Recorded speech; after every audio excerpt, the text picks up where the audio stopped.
মির্জা গালিব স্ট্রিটে সেখানে অগ্নিকাণ্ডে জের আশেপাশে হোটেল লজে নজর প্রশাসনের। মার্কুইস স্ট্রিটে পুরসভা দমকলের টিম।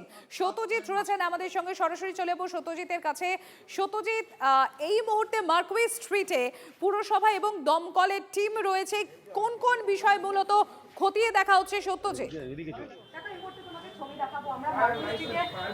দেখো, এই মুহূর্তে যে ছবিটা দেখাচ্ছি যে মার্কিউস স্ট্রিটের, এবং সেখানে পৌরসভা এবং দমকলের পক্ষ থেকে আধিকারিকরা এসছেন। সেখানে কতজন আবাসিকরা এখানে আছেন প্রথমে দেখা হচ্ছে, এবং পরবর্তীতে তাদের কি পারমিশন আছে, দমকলের কোনো ছাড়পত্র আছে কিনা, এবং তারপরে যে মির্জা গালিব স্ট্রিটের যে ঘটনা, তার পরবর্তীতে সেটা ফাঁকা করে দেওয়া হয়েছিল, এবং পরবর্তীতে বলা হয়েছিল যে আপাতত এখানে কাউকে রাখা যাবে না। তার পরবর্তীতে কেন এখনো পর্যন্ত যারা ভিন দেশ থেকে বা ভিন রাজ্য থেকে এখানে এসে উপস্থিত হয়েছিল তারা কেন আছে, সেই বিষয়েই কিন্তু জিজ্ঞাসাবাদ করছে।